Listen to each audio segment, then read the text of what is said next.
지난주와 동일하게 이 구조를 가지고 한번 생각해 보고자 합니다. 우리는 지난 시간부터 예수가 그리스도이심을 믿어 생명을 얻게 된 자들에게 나타나는 변화에 대해서 보고 있습니다. 즉 예수가 그리스도이심을 믿어 참된 하나님의 자녀가 되었을 때 필연적으로 뒤따르는 열매, 영적 변화를 말이죠. 그러하게 지난 시간과 이번 시간에 말하는 이 변화가 없다면 그를 신자로 여기서는 결코 안 된다라는 것입니다. 기독교 신앙이 말하는 변화는 도덕적 변화가 아니라 영적 변화입니다. 다시 말해서 기독교 신앙은 무엇을 하게 되었고 무엇을 안 하게 되는 율법적 변화를 말하는 것이 아니라 그 내면의 성령으로 말미암아 생겨나는 내면적 변화, 복음적 변화를 의미한다라는 거죠.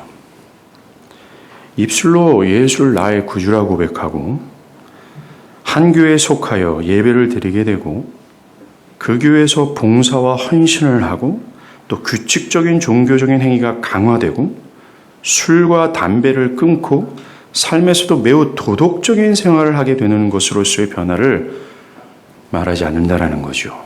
기독교 신앙의 변화가 말입니다.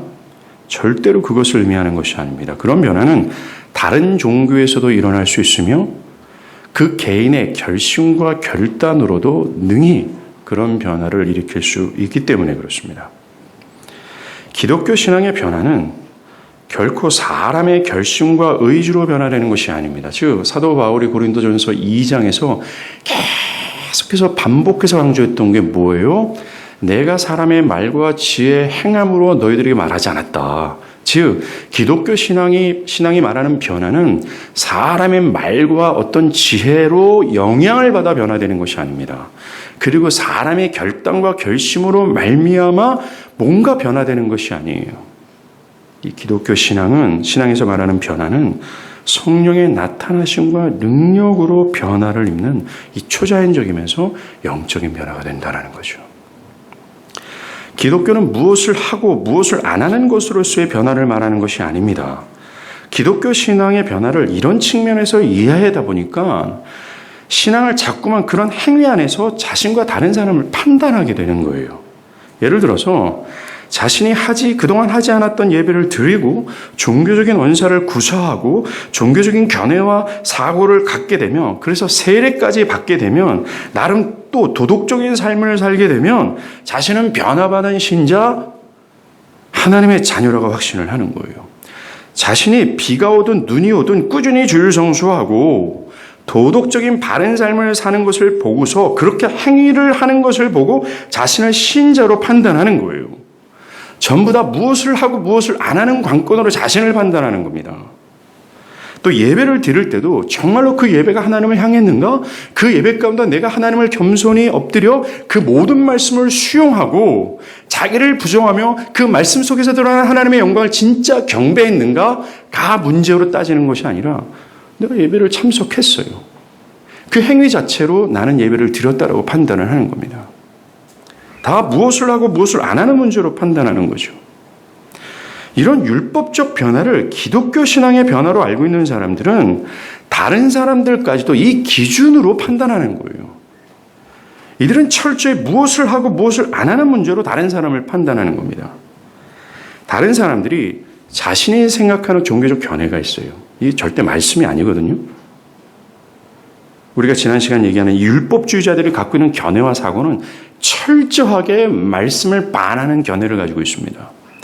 그들은 이런 종교적 견해에서 그냥 교회를 어느 정도 다니면서 경험 속에서 축적된 견해와 정신들이 있습니다. 가치관이 있어요. 그 모든 것이 율법이고 성경과 반해요.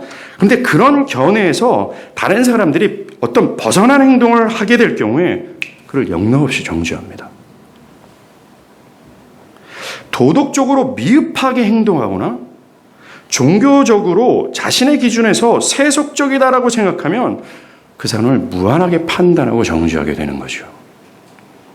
자신의 견해나 사회 통념의 범주 안에서 잘하면 그것을 정말 잘하는 사람이다.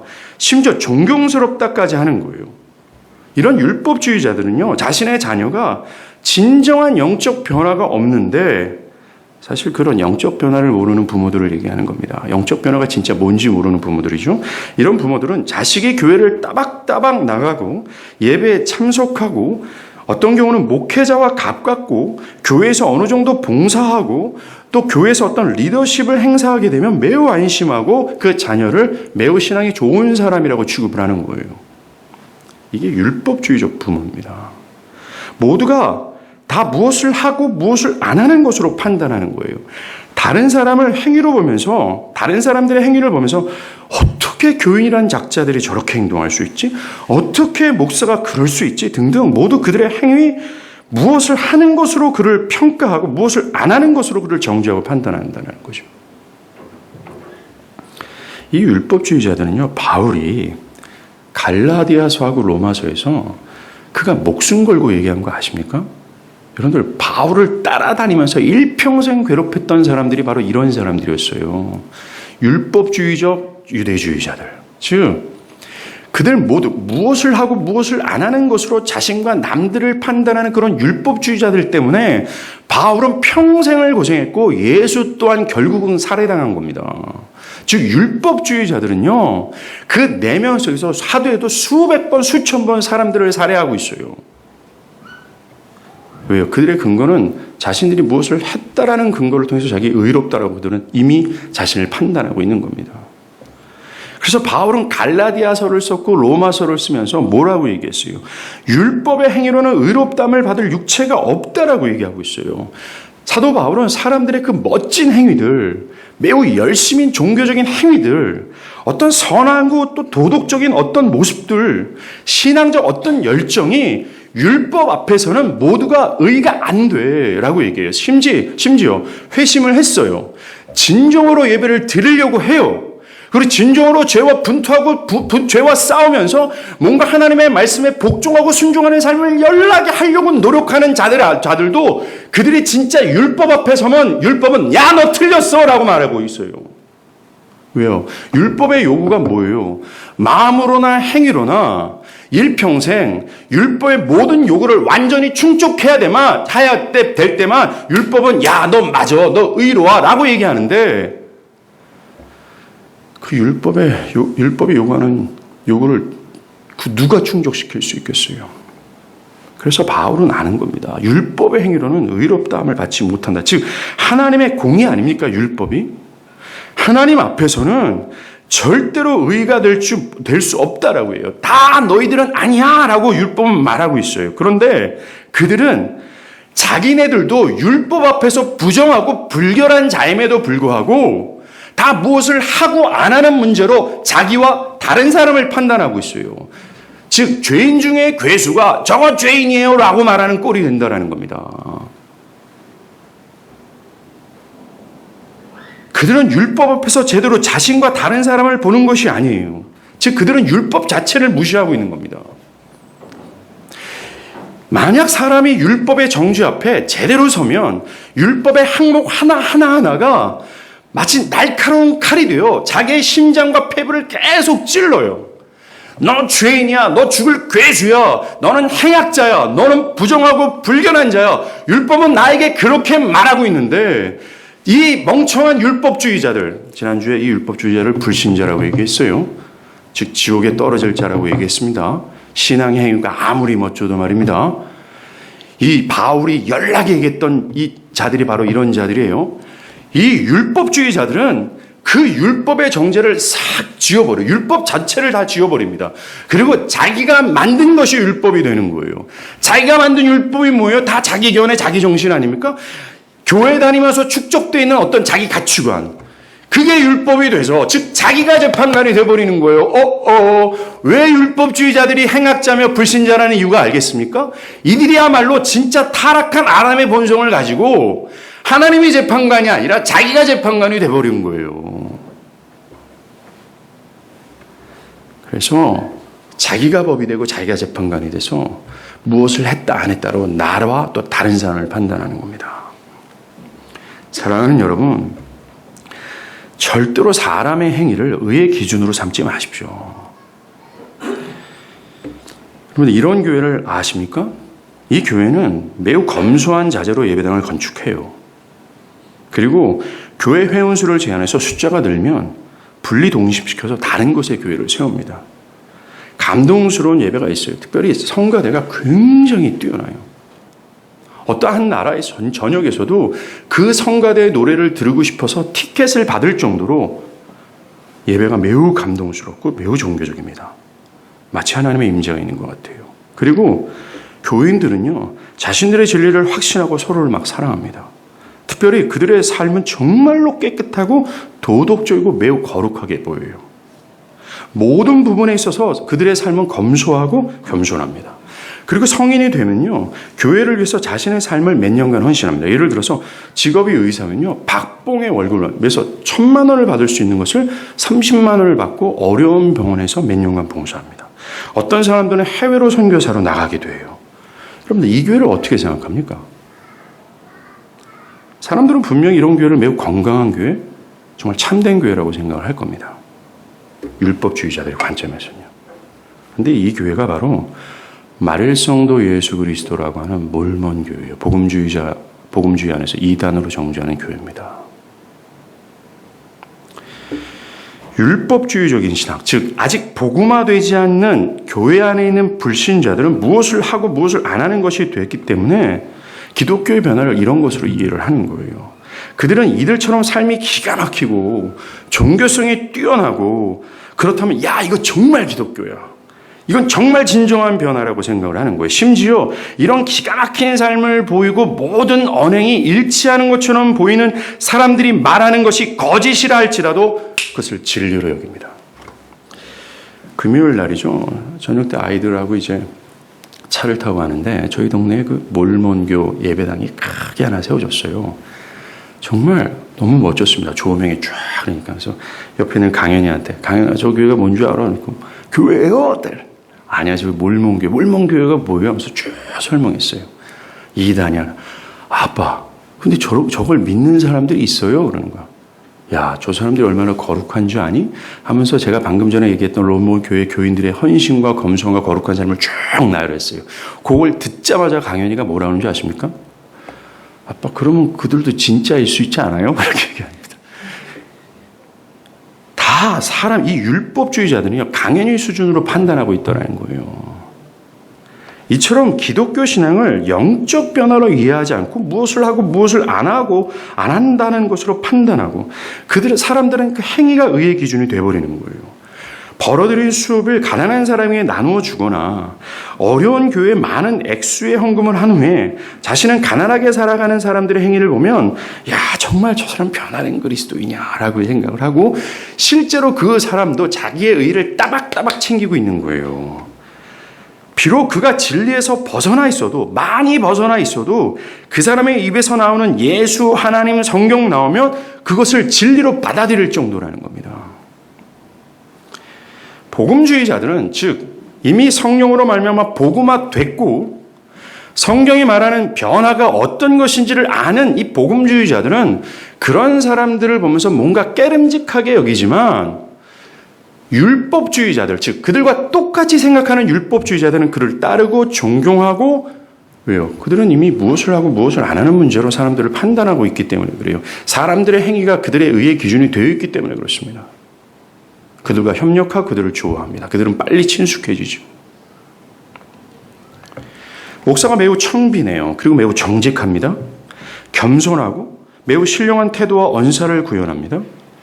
그러면 그 목사가 진리를 말하든 말든 모든 것이 진리로 여길 정도예요. 특히 요즘처럼 교회가 부패했을 때, 외형적으로 부패됐을 때 여러분들이 정말 진리를 알면 오늘날 교회의 부패가 그저 도덕적 타락으로 보지 않아요. 목사들의 어떤 성추행, 어떤 교회들이 착복하는 것, 분열하고 싸우는 것, 이 눈에 보이는 것으로 교회가 정말 부패했다라고 판단하지 않습니다. 여러분들은 정말 진리의 눈을 뜨면 마틴 루터와 같은 관점으로 교회를 볼 거예요. 마틴 루터가 그 당시에 교회가 타락했다라는 사실을 지적한 게 뭔지 아십니까? 타락한 정치제도? 부도덕성? 그게 아니었어요. 뭡니까? 진리를 왜곡하는 강단이었어요. 요즘처럼 교회가 부패했을 때 율법주의자들은요, 더욱 행위를 의의 기준으로 삼습니다. 그래서 진리보다는 행위가 뛰어난 교회를 찾아요. 재정이 투명한 교회, 정치가 깨끗한 교회, 사회봉사를 많이 하는 교회, 교회 재정의 대부분을 가난한 사람에게 나눠주는 교회, 이런 교회라면 진리가 있고 그 가르침이 맞다라고까지 여긴다는 것입니다. 여러분들, 이것이야말로 마귀의 고도의 계략이라는 걸 아십니까? 교회가 그냥 무작정 나쁘다라고 얘기하지 않고요, 그럴듯한 설득력을 가지고 있어요. 그래서 진리가 아닌 행위를 더 내세우도록 하는 겁니다. 행위를 더 내세우고 행위의 중요성을 강화하고 행위로 모든 것을 판단함으로 말미암아 진리를 무력화시키는 거예요. 진리를 왜곡하게 만드는 거죠. 다 속아 넘어가는 겁니다. 아무리 행위 완전해도 그 열매가 정죄, 미움, 분열 이런 것인데 마귀는 고도의 전략을 써서요, 이렇게 진리를 무력화시켜요. 율법주의자들은 그렇게 판단하지만 성경은 달라요. 성경은 인간의 행위로서는 의롭다함을 받지 못한다고 얘기합니다. 즉, 하나님이 보시기에요, 재정이 투명하고 정치가 깨끗하고 그 사람이 겸손하고 청빈하며 많은 헌금의 액수를 가난한 손에 다 넣어준다 할지라도 율법은 야, 너 아니야 라고 판단하고 있다는 거예요. 아무리 종교적 행위가 뛰어나도 그 삶이 매우 존경스럽다 할지라도 율법 앞에선 모두가 다 죄인이라고 얘기를 하는 겁니다. 율법은 그 사람의 내면과 행위 전체를 보면서 다 틀렸어, 다 행악자야. 그런데 감히 사람의 행위를 보고 좋다 나쁘다 판단할 수 있겠습니까? 율법이 나 자신마저도 하지 않고 있다라고 소리치는데 왜 나는 자꾸 왜 한다라고 소리치고 왜 다른 사람을 정죄하고 있어요? 그러니까 예수님이나 바울이 이 유대주의자들한테, 특히 이 서기관과 바리새인들한테 뭐라고 그러세요? 야, 너희들도 행하지 않는 것을 왜 다른 사람들이 강요하느냐라고 얘기하는 거예요. 지금 뭐냐면요, 왜 너희들은 하지도 않는데, 즉 이건 하나님의 판단, 율법의 판단이에요. 근데 그들은 자기들이 하고 있다고 생각을 했잖아요. 율법을 다 따박따박 지키고 있고 모든 절기를 지키고 있기 때문에 나는 행하고 있어. 그래서 나는 의로하라고 생각을 했단 말입니다. 근데 예수님의 판단은 지금 율법과 하나님을 들이대고 있어요. 율법과 하나님 앞에 야, 너는 하나도 안 하고 있는데 왜 다른 사람을 하지 않는다고 정죄하느냐라고 얘기하는 거예요. 그래서 신약과 구약에서 특별히 바울이 뭐라 그래요? 아무 일도 하지 않은 일을 의롭다 하시는 일을 믿는 자들은 정말 의롭다함을 여긴다라고 얘기해요. 예, 맞아요. 하나님 앞에서 모든 사람들이 아무 일도 안 하는 자나 마찬가지입니다. 근데 왜 자랑하는지 모르겠어요. 하나님이 재판관인데 왜 자기가 재판관이 되는 이 교만의 극도를 보이는지 모르겠어요. 예수님 당시 완전하게 행했던 이 바리새인도 율법의 정죄 앞에서는 독사의 자식일 뿐이야 라고 예수님의 비난을 받았어요. 복음적인 변화가 없다면 아무리 탁월한 행위라 할지라도 그는 절대로 하나님을 기쁘시게 못합니다. 윤리적인 행위, 종교적인 행위, 그 종교적이고 윤리적인 행위가요, 진리를 벗어났거나 때론 믿음 안에서 행해지지 않았다면 하나님은 그것을 따라하고 싶지만 가장 큰 죄악으로 판단하세요. 믿음 안에서 뭔지 아십니까? 믿음 안에선 율법 앞에 내가 어떤 선도 의도 없다라는 걸 깨달은 거예요. 율법 앞에서 내가 정말 아무 일도 하지 않았다라는 사실을 자신이 깨닫고 오로지 나의 의는 예수뿐임을 붙드는 거, 그게 믿음이잖아요. 그 믿음 안에서 행하는 것만 하나님 받으셔. 즉 내가 행하는 것이 아니라 예수가 행하게 되는 것이군요. 그것만 하나님이 기뻐하신다라고 얘기하고 있습니다. 그런데 오늘날 교회 안에 있는 행악자들을 보십시오. 얼마나 한심스럽습니까?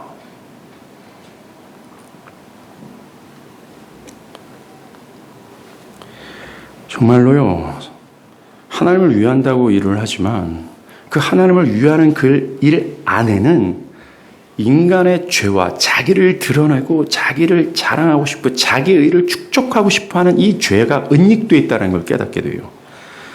어느 신학교 교수님이 한 고백이 있어요. 이분은 현재 설교자로서 꽤 존경을 받는 분입니다. 그분은 젊은 날 대설교자가 되고 싶은 탐욕스러운 마음을 가졌었다고 고백을 해요. 즉 하나님을 이용해서 자신을 드러내고자 하는 욕망으로 설교에 불을 태운 겁니다. 그리고 자신만큼 깊이 있는 설교를 잘하는 사람이 없다고는 착각 속에 빠져 있었다라는 거죠.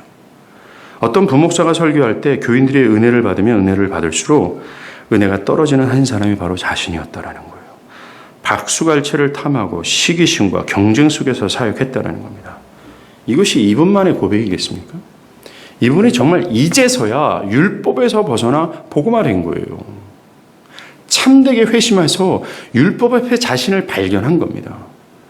사랑하는 여러분, 이것이 이 신학교 교수만에 해당되는 얘기일까요? 아니에요. 저를 비롯해서 여기 서 있는 모두가 다 하나님의 영광을 일함드시고 하고 또 하지만 그 속에는 그을림이 가득하고 냄새가 가득한 거예요. 그런데 어찌 우리가 행위를 자랑할 수 있고 우리가 어찌 행위를 판단하면서 의와 거짓을 판단할 수 있겠어요? 하나님에게는 몰몬 교회나 바리새인과 같은 의로운 행위나 탁월한 종교적인 헌신들이 의롭게 보이지 않아요. 하나님이 얼마나 거룩한데요. 하나님은 몰몬 교인들처럼 바리새인들처럼 아무리 행위 완전을 노력하고 있는 사람들아 할지라도 그를 의롭다 하지 못해요. 그들을 아무 일도 안 한 자로 여기는 겁니다. 율법의 정주 아래 있는 사람들이. 사랑하는 여러분, 여러분들이 무엇을 하고 무엇을 안 하는 것으로 자기를 판단하고 남을 판단하잖아요. 여러분들은 아직 그리스도 아래 있는 것이 아니라 율법의 정주 아래 있어요. 즉 지옥의 상태에 있다라는 겁니다. 여러분들이 하나님께 의롭다함을 받을 수 있는 유일한 길은 믿음으로 그리스도 아래로 내려가야 돼요. 하나님 율법 앞에서 나는 정말 의롭지 못해요. 나는 정말 죽을 죄인이에요. 나를 좀 살려주세요 하면서 그리스도의 공로에 믿음으로 그리스도 공로를 피해야 돼요. 그리스도 공로 안에 있어야 그제서 하나님은 너 의롭다 하시는 겁니다. 뭐예요? 율법을 다 지켰다라고 여기시는 겁니다. 이게 기독교입니다. 그리고요, 기독교 신앙의 변화를 종교적 열정으로 판단하지 마십시오. 종교적 열정이 기독교 신앙에 말하는 변화의 기준이 될 수 없습니다. 이 사람이 전보다 교회에 나오는 횟수가 막 늘어나요. 선교를 위해서 5,000원 이상의 외식을 하지 않습니다. 웬만한 거리는 걸어 다니면서 그 차비 아껴서 선교비로 막 보내요. TV 안 보고 영화 등의 매체를 완전히 단절해요. 세상의 음악은 절대 안 듣습니다. 어찌 이 거룩한 우문에서 단맛과 쓴물을 낼 수 있느냐? 내가 어찌 가요를 부를 수 있느냐? 젊은 시절 저 얘기하는 겁니다. 지금까지 얘기하는 게. 군대 딱 첫날 자대 배치를 받았어요. 자대 배치 딱 받으면 첫날 신병 노래를 듣습니다. 그때 저는 결단했죠. 나는 다르리라. 야외 극장에 끌려가서 알몸 상태에서 얇은 체육복 하나만 입고 물구나무 쓴 채 고참들이 패기 시작해요. 제대로 하라고. 그리고 30명이 넘는 명단을 보면서 얼굴과 이름을 매치하고 그 얼굴과 매치할 뿐만 아니라 서열을 다 암기하도록 합니다. 암기하라고 지시를 해요. 다음날까지. 얼굴도 모르고 이름도 모르는데 물어볼 수도 없는 입장인데 제가 신입니까? 그런 공포스러운 상황 속에서 내가 반장님이 신병 왔네 노래 한번 들을까? 딱 그런 말 일어나자마자 이뼈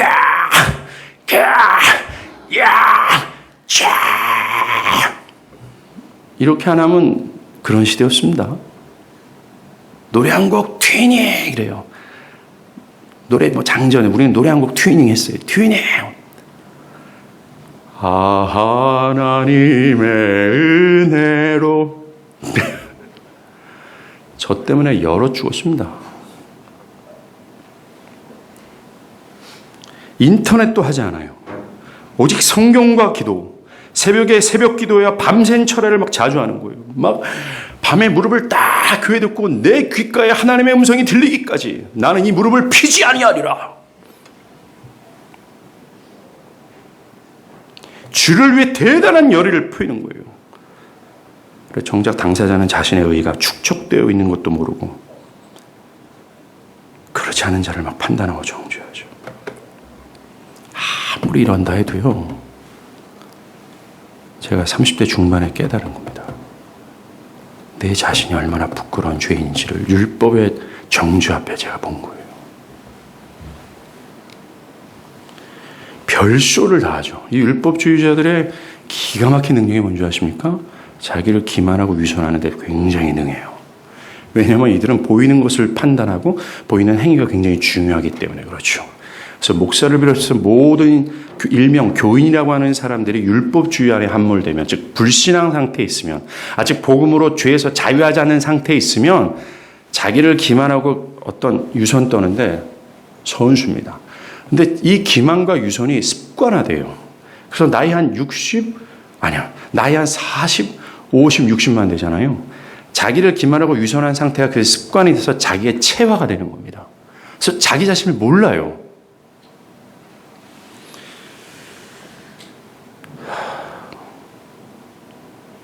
그래서 이 율법주의자들은요, 아까 말한 이런 종교적인 열정을 보면서 그 사람 정말 변화된 신자야 라고 여겨요. 그런데 여러분, 예수를 헤아려 했고 또 바울을 헤아려 했던 유대인들을 생각해 보세요. 그들은 종교적인 헌신과 열정이 상당히 대단했습니다. 심지어 이들의 열심은 진실하기까지 했어요. 바울이 이들을 향해서 이렇게 얘기합니다. 내가 증언하노니 그들이 하나님께 열심히 있으나 올바른 지식을 따른 것이 아니다 라고 얘기합니다. 지금 그들의 모든 열심이 헛된 것이다 라고 얘기를 하고 있죠. 유대인들은 열심히 있었고 또한 진실하기까지 했어요. 그러나 그것이 진리를 따르는 열심과 진실이 아니었다. 즉 영적 변화에서 나오는 열심이 아니었어요. 복음적 변화에서 나오는 진짜가 아니었다라고 얘기를 하는 겁니다. 우리는 여기서 내적 변화, 진정한 영적 변화가 없어도 유대인들처럼 어떤 종교적인 열심과 진실의 모습, 진실함을 갖출 수 있다는 것을 기억하셔야 돼요. 이것이 오늘날 사람들의 문제입니다. 오늘날 교회 안에 있는 사람들은요, 어떤 사람이 진실하고 열정적으로 일하게 되면 그 사람의 구원에도 의심하지 않고 그를 참된 신자로 여깁니다. 그 사람이 11조를 정직하게 내요. 매사에 진실성을 보입니다. 진실성 있는 보이는 사람 있잖아요. 뭘 해도. 오늘 출석 안 왔지만 안경 끼고 얼굴 허옇고 약간 바보스럽게 얘기하는 그 형제 같은 사람 보면요, 뭔가 뭘 해도 진실하게 보여요. 근데 얼굴 까무잡잡하고 눈이 쪽 찢어지고 약간 입꼬리가 올라가고 말소리가 좀 날카로워 보면 그 사람 뭘 해도 진실하게 보이지 않아요. 여러분들 지금 누군지 막 상상하고 있죠. 그 사람 얘기하는 게 아닙니다. 건국 형제를 겨냥한 거죠.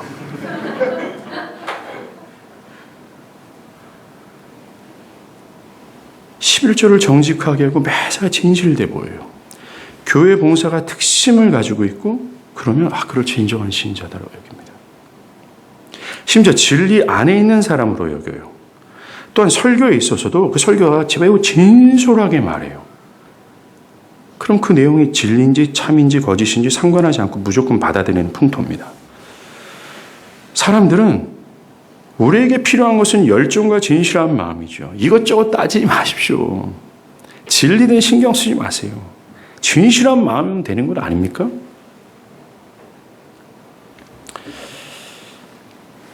그러나 진실한 마음과 열정을 참된 변화로 여겨서는 안 됩니다. 그것을 가지고 있다고 해서 그를 신자로 여기서는 안 된다는 거예요. 여러분들의 부모님들이, 여러분들의 배우자가, 여러분들의 자녀가, 여러분들의 주변 지인들이 이런 종교적인 앞가만한 행위와 종교적인 열심과 진실함을 가지고 있어도 그것을 보고서 참된 신자로 여기면 안 된다는 거예요. 결론적으로 해서 말씀드릴 거지만 성경에서 말하는 진짜 영적 변화가 있어요. 이걸 모르니까 문제잖아요. 이 복음적 변화, 이 역사적 회심을 한 것인지를 판단해야 되는 거예요. 이게 기준이 돼야 됩니다. 이게 기준이 있은 이후에 이것이 나타나야 돼요. 이게 없이 이게 있으면 다 꽝이고 거짓말이에요. 가장 위대한 연극 배우입니다. 탁월한 행위, 열정, 진실함, 여기에 속지 마십시오. 나 자신도 다른 사람에게도. 이거 굉장히 위험해요. 이미 이들은 무엇을 하고 무엇을 안 하는 것으로 자신을 판단하고 있기 때문에 무엇인가, 이 율법주의자들의 또 특징 중에 하나가 뭐냐면요. 뭔가를 좀 하면 이걸 굉장히 많이 한 것처럼 여겨요. 말은 아니에요. 난 많이 하지 않았어요. 나는 무익한 종이에요. 해도 그 내면 깊숙이 치고 들어가잖아요. 10년에 딱 한 번 한 것도 100년 동안 이거 하나 기억하면서 이거 물기로 늘어지고 요걸 의의로 챙기는 사람들이 바로 율법주의자들이에요. 이들은 조금 무엇을 했다라는 이유로 이미 자기는 의롭다 여겨요. 나는 신자라고 여기는 겁니다. 그렇기 때문에 그들은 죄인을 구원하신 예수를 찾지 않아요. 자기가 의롭지 못하고 의도 선도 없고 죽을 죄인이라는 사실을 깨달아야 나를 좀 구원하셔서 하고 예수를 찾잖아요. 그런데 이런 율법주의자는 예수 안 찾는다니까요. 여러분들에게 한번 여쭤볼게요. 여러분들이 교회를 다녔던 역사를 처음부터 한번 쭉 기억해 보세요. 기억을 쭉 더듬으면서 여러분들이 정말 율법의 정좌 앞에 서서 자신을 진짜 발견한 적이 있습니까? 지금 권사님들하고 집사님께 여쭤볼게요. 교회 10년 이상 다녔던 지체들에게 한번 물어볼게요. 교회 생활 역사 중에서 내 자신이 다 탈탈 털릴 정도로 그 율법의 정죄 앞에 내가 진짜 죽을 죄인이라는 사실 때문에 두려워하고 절망하고 부끄러워했던 것. 그래서 여러분들이 입술에서 예수를 간절히 호소하고 찾은 적이 있어요. 자신의 회심과 구원의 문제 때문에 끙끙 앓아가면서 내 이 세상의 모든 것 다 필요 없어. 이것이 제일 중요해. 나가면서 주여 나를 구원하소서라고 발버둥 치면서 6개월이든 1년이든 3년이든 그렇게 하나님께 구한 적이 있습니까? 만약에 이것이 없다면 제가 단언컨대 결단코 분명히 그는 율법주의자예요. 여러분들 율법주의자는 여러분들의 생각보다 굉장히 많고 이 율법주의는 우리 신앙에 굉장히 깊숙이 들어가 있어요. 어떤 설교자의 말처럼 우리 조교회 전체가 다 율법주의 범주 안에 들어간 겁니다. 하나님이 그토록 혐오하시고 하나님이 그토록 싫어하는 가짜와 위선과 자기 기만으로 가득한 거예요.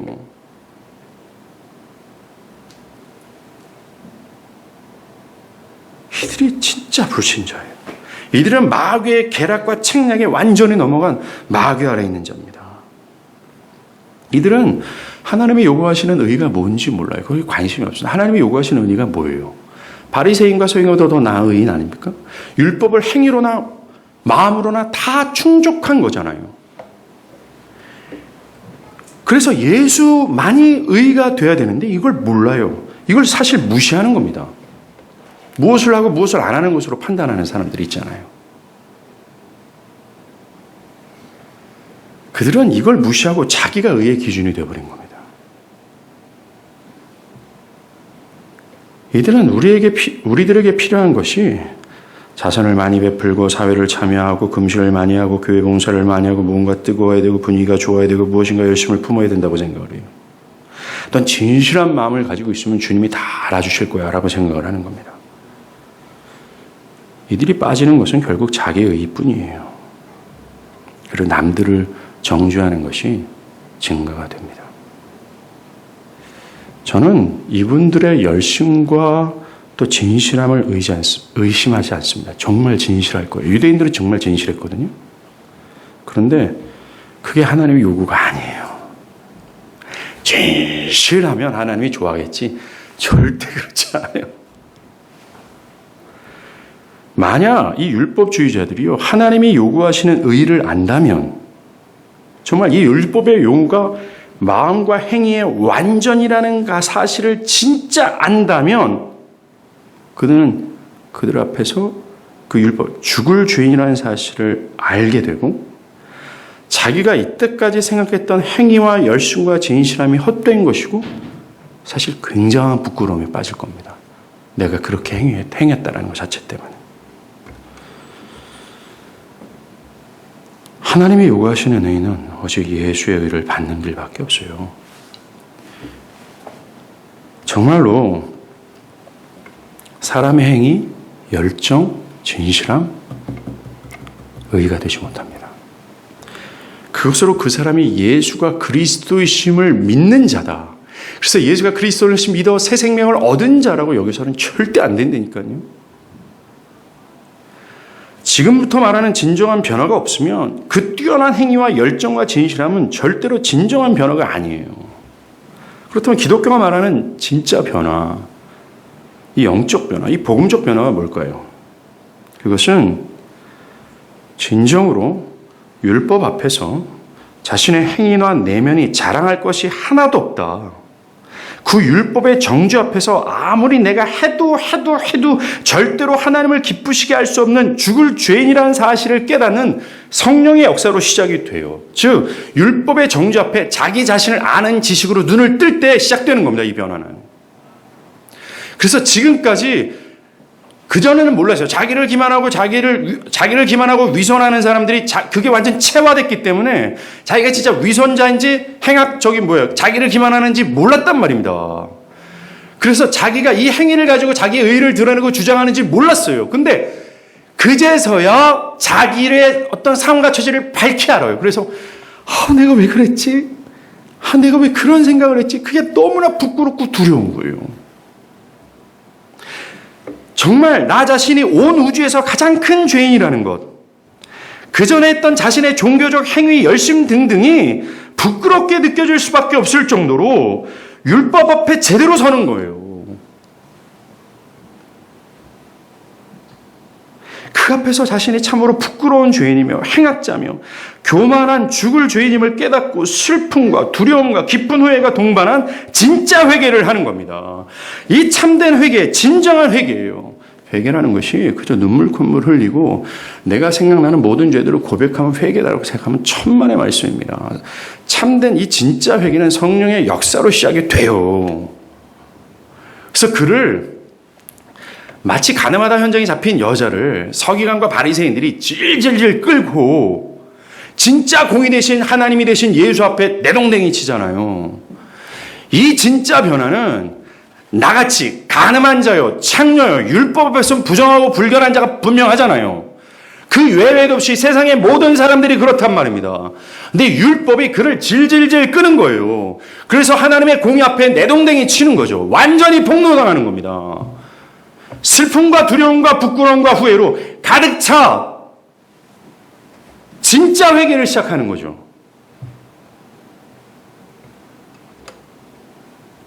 그래서 그는 그때야 깨달아요. 내가 행한 모든 것이 죄구나. 그리고 다른 사람들의 부족한 것을 판단하고 정죄할 자격 없는 입술이었구나. 입을 다물고 그렇게 정죄하고 판단했다 하지만 너무 부끄러운 겁니다. 왜 교회 안에서 서로 정죄하고 판단하는 줄 아십니까? 그 정죄하고 판단하는 것 때문에 미워하고 분열하고 싸우는 이유가 뭔지 알아요? 여전히 율법 아래 있기 때문에 그래요. 즉 복음화가 안 됐기 때문에 그렇습니다. 불신앙의 문제라는 거죠. 이렇게 성령의 역사로 내 자신을 바르게 아는 지식을 경험해야 되는 거예요. 그래서 나는 정말 하나님께 의롭다함을 받으려면 내 행위와 열정과 열심이 진짜 아니구나. 정말 나를 대신해서 죽은 그리스도의 공로를 의지하는 길밖에 없구나. 그리스도 안에 있을 때 하나님께 의롭다함을 여길 수가 있구나라는 걸 깨달아요. 그래서 이 그리스도께서 나를 대신해서 죽으신 나의 모든 죄값을 다 지불하신 그리스도의 공로가 너무나 대단한 거예요. 영원토록 말하고 또 말하고 이분을 자랑하고 자랑해도 정말 시원치가 않을 정도예요. 여러분들 이것은 자꾸 이렇게 얘기하면 특별한 신자가 그렇게 경험해야 되구나. 이게 아니라 율법주에서 복음화된 사람들을 제가 얘기하는 겁니다. 평범한 그리스도인들을 얘기하는 거예요. 진짜 교회 안에서 변화가 무엇인지를 말하는 거예요. 교회는 여러분들한테 술 끊어라, 담배 끊어라 말하지 않는다니까요. 뭘 하라, 뭘 하지 말라라고 말하지 않고 교회가 말하는 건 이것만 말해요. 그래서 성령의 능력으로 여러분들이 변화되는 것을 요구하는 겁니다. 여러분들이 이런 설교를 들으면서 어떤 사람들이 요즘 나는 아직 정말 율법 아래 있는 자구나. 나는 진짜 신자가 아니구나. 나는 그래서 안 되는구나. 여기까지만 깨닫는 사람들이 있어요. 누가 거기까지만 깨달으라고 이 말씀 전하는 겁니까? 여전히 그 사람들은 율법 아래 있어요. 즉 율법 아래 자기를 판단하는 겁니다. 그러니까 아니지. 어떻게 가야 돼요? 십자가로 나가야 된단 말입니다. 성령이 나타나셔서 내 안에 능력으로 좀 베풀어 주세요. 맨날 율법 안에서 자기를 판단해서 절망하는 것이 아니라 그리스도의 공로하루로 나를 좀 끌고 가주세요. 그래서 수련회 가는 거예요. 수련회 잘 먹고 잘 이거 편히 쉬려고 하는 게 아니란 말입니다. 그러니까 금요일날 제가 얘기했어요. 이것이 가장 중요한 사안이니까 직장도 포기하고 모두 포기하고 갈 정도의 가치가 있다고요. 율법 안에서 영원토록 정죄 받을 거예요? 아니면 그리스도의 공로 안에서 자유함을 얻고 진짜 구원을 받을 겁니까?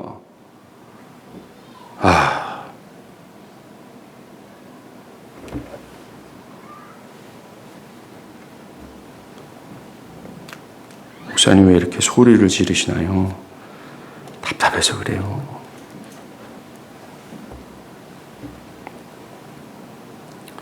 정말 이 내적 변화, 그래서 그리스도가 내 안에 찬란하게 빛나며 그 공로에 무한히 감사하는 거예요.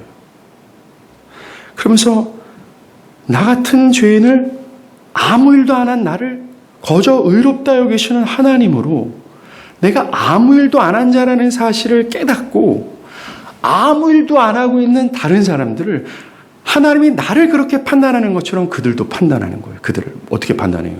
사랑과 용납함과 넉넉함으로 판단하는 겁니다.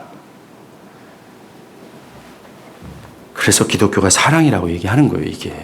여러분들, 기독교가 말하는 사랑은 율법의 범주 아래 있는 게 아니에요.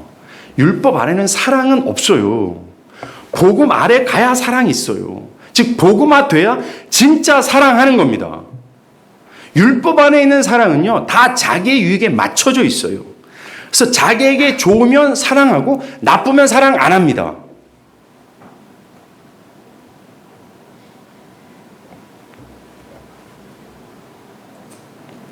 그래서 이 내적 변화를 가진 사람은 십자가를 통해 드러난 하나님의 선하심에 놀래요. 와, 나 같은 죄인을 이렇게 사랑하지? 그러면서 나 같은 죄인을 위해 아들을 주시기까지 사랑하시는 분께서 나의 모든 삶과 자녀와 아내와 부모에게도 이 선함을 베풀지 않겠냐. 그분을 나의 진짜 그리스도 왕으로 섬기면서 그분이 영원토록 나를 보호하고 지킬 거라는 확신 가운데 있어서 세상의 배설물 때문에, 즉 돈, 환경, 여러분들의 우울함, 여러분들을 절망시키는 것을 진짜 배설물로 여기며 그 영광의 하나님을 의지하면서 용맹을 떨치는 믿음의 삶을 사는 거예요. 이게 신자라고 얘기하는 겁니다. 이 복음의 변화가 없으면 평생 못해요, 이거. 딴 사람 얘기입니다. 신앙이 다 뜬구름 잡는 거죠.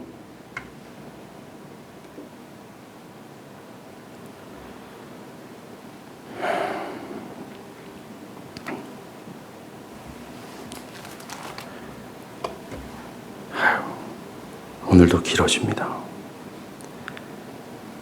죄인들의 이 모든 영적 변화의 원천이 뭔지 아세요? 예수가 그리스도라는 사실을 깨닫는 데서 비롯됩니다. 이 사마리아 여자의 변화도 마찬가지였어요. 이 여자는요, 처음에 자신이 구원받을 생각조차도 안 했습니다. 사실 이 여자는 자신이 구원받은 존재라고 생각을 했어요. 이 여자는. 심지어 예수님과 인간적인 측면에서도 대화를 나누기를 원치 않았습니다. 그런 여자가 이런 내적이고 영적인 변화를 일으킨 이후에 그냥 물동이를 버려두고 동네에 들어가서 사람들에게 이렇게 말해요. 29절이잖아요. 내가 행한 모든 일을 내게 말한 사람을 와서 보라. 이는 그리스도가 아니냐 하면서. 즉 예수가 그리스도시다라고 많은 사람들에게 자신의 신앙을 고백하고 있어요. 그녀는 그것을 사실로 믿었고요. 그리스도께서 자신의 삶의 중심을 차지했다라는 것을 고백하는 겁니다. 정말로 이 여자는 새 생명을 얻은 자들에게 나타나는 생명의 울음을 터뜨리고 있어요. 예수가 그리스도다. 예수가 나의 그리스도다라는 거예요. 산부인과 의사들이나 간호사들이요, 아기가 태어났을 때 태어난 아기가 우는가에 관심을 갖습니다. 만약 태어난 아기가 울지 않으면 중환자실에서 인공호흡을 껴야 할 만큼 신생아가 우는 것은 중요해요. 태어난 아기가 운다는 것은 아기의 허파에 공기가 주입되어 그 아기가 숨을 쉬기 시작했다는 증거입니다. 그전에는 태반을 의존해서 생존했지만 이제는 혼자서 숨을 쉰다는 뜻으로 이제는 생명을 보존하는 능력이 있다는 증거가 되는 거죠. 제가 이거를 우리 교회 현직 산부인과 의사에게 물어봐서 하는 겁니다. 제가 절대로 상상한 거 아닙니다. 이처럼 영적으로 새롭게 태어난 것, 거듭남도 마찬가지예요. 사람이 거듭날 때 가장 먼저 그는 새 생명의 울음을 터뜨려요. 이 여자처럼 예수가 나의 그리스도요, 다른 사람들 앞에서 고백하는 것처럼 말이죠. 그것으로 그는 이전에 태반이라고 할 수 있는 세상이 주는 여러 것들로 말미암아 기쁨과 만족과 생존을 했지만 이제는 하나님 나라의 새로운 대계에 들어와 숨을 쉰다라는 모습을 보여주는 겁니다. 이제는 자신이 그리스도께 의존하게 된 자임을, 태반이 바뀐 거죠. 거듭난 자들은 기필코 예수가 그리스도이심을 고백해요. 이것은 단순히 입술로만 하는 고백이 아닙니다. 우리는 이미 그리스도 메시아가 어떤 의미인지 구약을 토대로 배웠어요. 메시아 그리스도가 누구예요? 모두가 허물과 죄로 죽은 이들의 죄를 사하여 하나님께로 이끌어 가시는 진짜 왕이 되셔서 그들을 영원토록 보호하시고 인도하시고 안위하실 그분이라고 얘기를 하는 겁니다. 거듭난 사람들은 그 나사렛 예수를 그가 나의 메시아, 나의 그리스도예요. 즉 나를, 이 허물과 죄로 죽어있는 나를, 나의 모든 죄를 사하여 하나님께로 이끌 그 왕이에요 라고 고백하게 된다고 얘기하는 겁니다. 여러분들, 이것을 그저 율법적으로 이해해서는 안 돼요. 마태복음 10장에 누구든지 사람 앞에서 나를 시인하면 나도 하늘에 계신 내 아버지 앞에서 그를 시인할 거요. 누구든지 사람 앞에서 나를 부인하면 나도 하늘에 계신 내 아버지 앞에서 나를 부인하리라. 여러분들이요, 마음과 삶에서 예수가 나의 그리스도라는 사실을 믿지 않고 삶의 형태를 통해서 부인하고 있다면 하나님 아버지도 여러분들 부인한대요. 로마서 10장, 네가 만일 내 입으로 예수를 주로 시인하여 또 하나님께서 그를 죽은 자 가운데서 살리신 것을 내 마음에 믿으며 구원을 받으리라. 사람이 마음으로 믿어 의에 이르고 입으로 시인하여 구원을 얻으리라. 여러분들, 이런 구절들을 절대로 율법적인 견해로 보지 마십시오. 즉, 입술로 예수를 믿습니다라고 고백하면 구원을 얻는 거구나. 바울이 바보입니까? 바울이 딴 데서 행위를 다 무시했는데 여기서 그 행위로 구원을 받는다고 얘기를 했겠어요? 아닙니다. 우리가 방금 본 구절 중에 공통적으로 나온 단어가 시인하다라는 단어예요. 이 용어는 법정 용어입니다. 법정에서 어떤 증인이 증언을 할 때 이미 발생한 사실을 바탕으로 진술을 해야 되잖아요. 그것이 효력이 있는 겁니다. 만약에 일어나지도 않는 것을 시인한다면 법적 처벌을 받을 수밖에 없어요. 똑같은 겁니다. 이 두 구절에서 나오는 시인하다가 이때 사용한 단어예요. 자신의 내면 안에서 벌어진 성령의 역사, 그것을 바탕으로 예수가 나의 그리스도라고 고백을 하는 거예요. 즉 자신에게 예수가 자신의 죄를 사할 진짜 구원자, 그분이 자신의 진정한 왕으로서 그분이 나의 왕으로 나를 안위하시고 지키시고 보호하실 거라는 확신 가운데 그분을 나의 주인으로 섬기며 그분을 전심으로 따르겠다라고 하는 이 변화된 내면을 바탕으로 시인하는 거예요. 요걸 바탕으로 시인한다라고 얘기하는 겁니다. 예수가 나의 그리스도예요 라고요. 만약 법정에서 벌어지지 않는 사건을 시인할 경우 처벌을 받는 것처럼 그 내면에 이런 진정한 성령의 역사가 벌어지지 않는 상태에서 예수는 나의 그리스도예요 백날 천날 불러봤자 구원 못 받는다고 얘기하는 겁니다.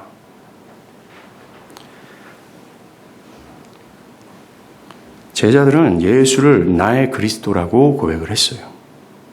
그는 정말 예수가 진짜 나의 그리스도였습니다.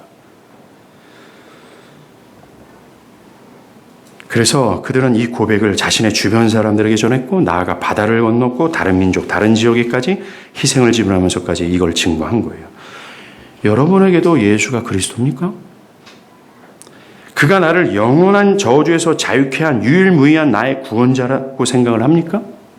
그런 영적인 내적 증거를 바탕으로 시인하고 있습니까? 로마서 9장의 말씀처럼 가난이나 현재 당하는 일이나 어떤 위험이나 고난이나 미래의 일들의 여러 유혹 앞에서도 굴하지 않을 정도로 그분이 나의 왕으로 나를 보호하실 거라는 믿음 아래 여전히 그를 따르고 있습니까? 정말 그분을 섬기기를 주저하지 않을 정도로 예수가 그리스도다라고 고백하는 삶을 삽니까?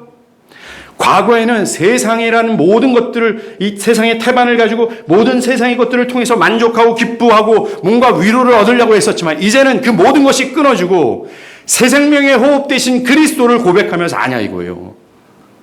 여러분들이 정말 거듭났다면 그 거듭난 새 생명을 얻었다는 사실로 예수가 나의 그리스도입니다라고 여러분들 고백할 겁니다. 그리고 뒤따르는 변화가 우리가 앞에서 얘기한 이 율법적 사고에서 복음으로 바뀌는 거예요. 율법의 정죄 아래서 그리스도의 공로 안으로 가는 겁니다. 기독교 신앙을 이 측면에서 생각을 해야 돼요. 기도하겠습니다.